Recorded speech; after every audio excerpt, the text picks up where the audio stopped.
Welcome to the Near Memo, a weekly conversation about search, social, and commerce. What happened, why it matters, and the implications for local. All right. Hi, everybody. This is episode 91 of the Near Memo, coming to you via Zoom because we're having some technical trouble with our normal platform, Riverside, which hopefully will be resolved next week. But for the time being, enjoy the widescreen view that you're getting on this platform. Today, we are going to be talking about a pretty diverse range of things, not an all Google discussion as in the past.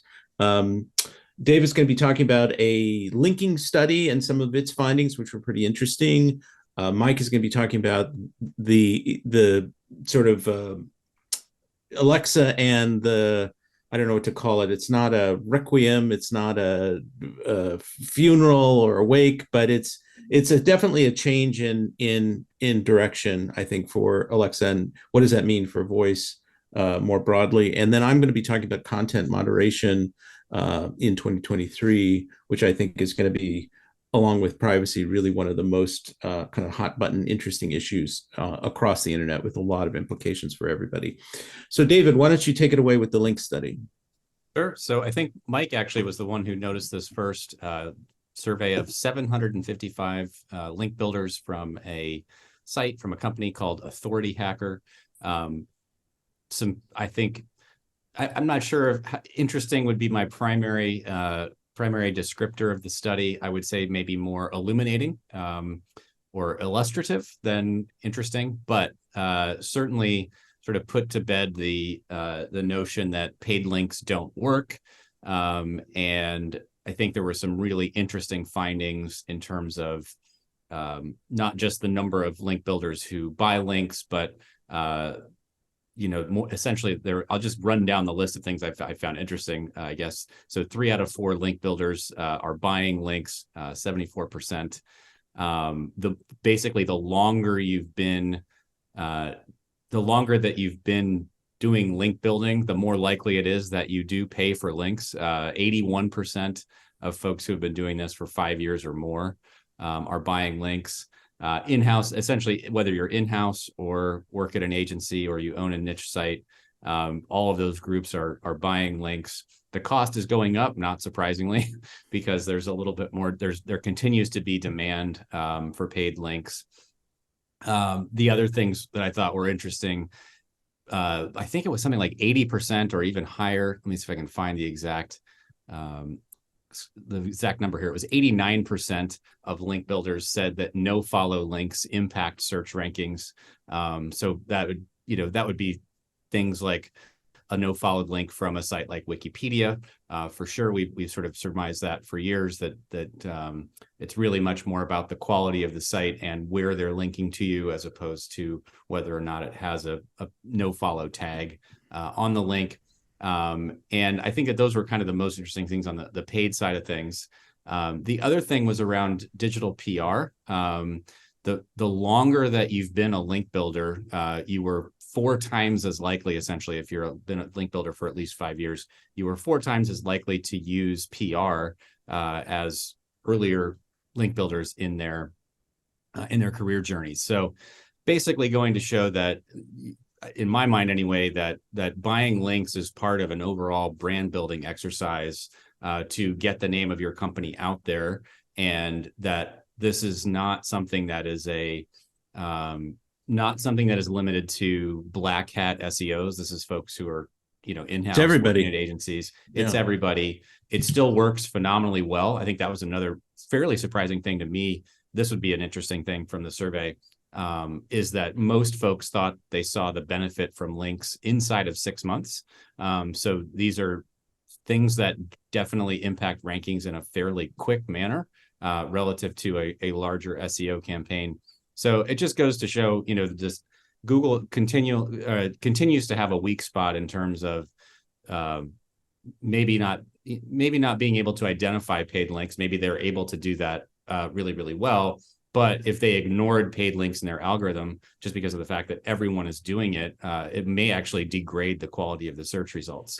Ironically. So I think that it's just, I would just say, sort of the illuminating part here is just for SEOs who are newer to the industry who maybe take everything that spokesperson like John Mueller or Gary Eish, not to pick on those guys, but who sort of take everything they say at face value.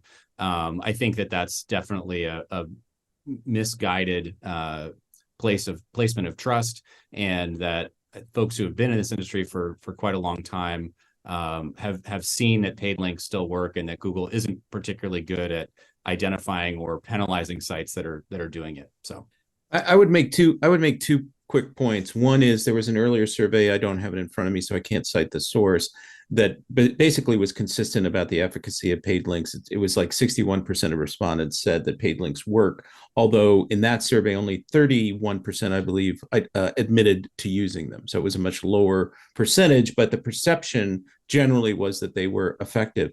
The other thing is we don't really have a sense of what a paid link means in the context of this survey. So one could imagine sponsored content that has links in it, things that are in a gray area, right? People buying access to a publication, or perhaps whatever it is, an online publication of some sort, in order to build links, which is not the same as saying I want to buy a link from you, or let's do a link exchange, that kind of thing. Right. So I think that that's something that should be explored further. What does it mean? Which is sort of how the survey framed it, and unfortunately, in my mind, in terms of like, oh, how much does the average link cost today? I agree with you. I think that a good link builder is thinking of this more along the lines of like, okay, you want to get access on these publications, and maybe that leads exclusively into a PR budget, and it just worked out that the average link ends up costing whatever it was, $126 or something like that. So I totally agree. I think that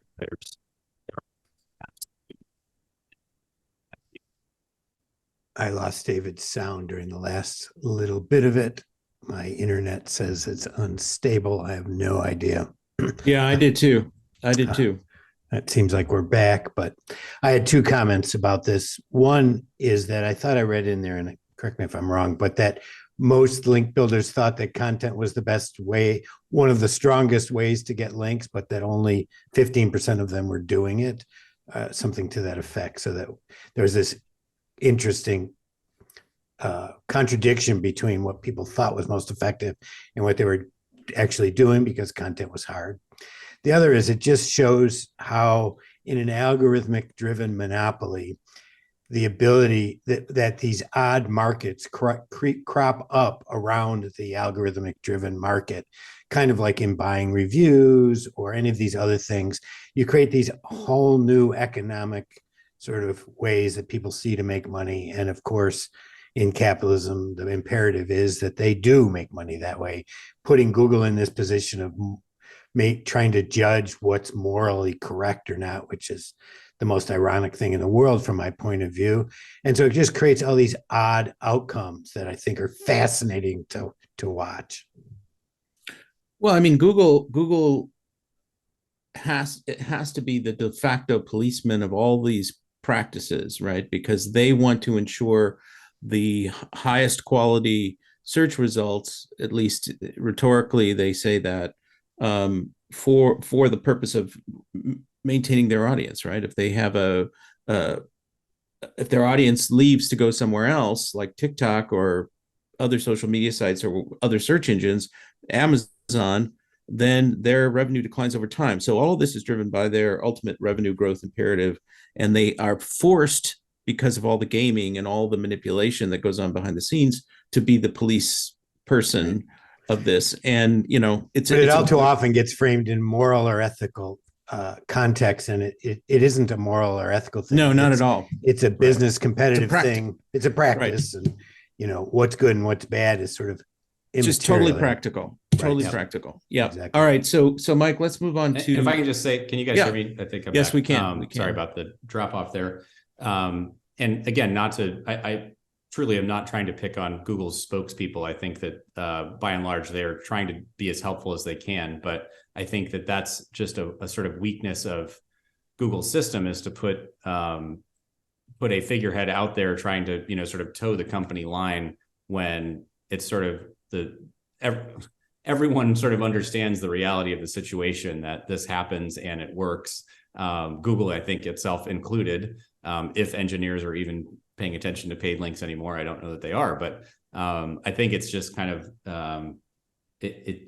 as you guys both said, I think that there's for folks that are newer to the industry, that there's this sort of perception that buying links is unethical or something like that. And the reality is, I think that the survey does a good job of illustrating is that it's, as long as it's part of a larger sort of brand building, content creation exercise, that it's something that almost everyone is doing and does work in relatively short order. And the survey even by implication sort of says it's a best practice, right? I mean, that's the irony, is it's saying if you're not doing this, then you're potentially losing out on opportunity.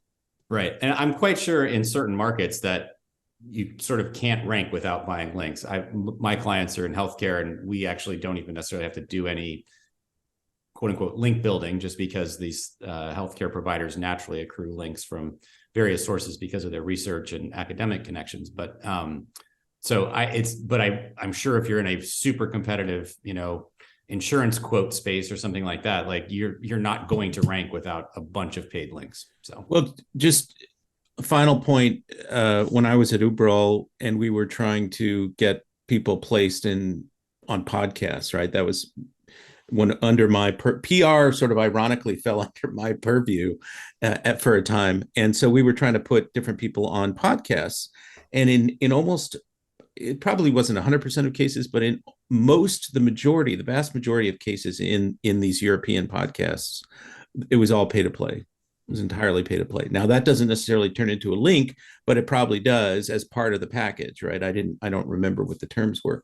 So, publishers are trying to sustain themselves with various revenue strategies, and this is one of them, Right. And so, I mean, being on that podcast probably has a knock-on effect of accruing a couple of links from folks who are covering the podcast if it has a large enough audience. So, right. So there's paid links are in the system, whether it's an explicit quid pro quo or something more vague. Thanks for joining David, Mike, and Greg. To stay on top of the latest developments in local, subscribe to our newsletter at nearmedia.co. We'll see you next week.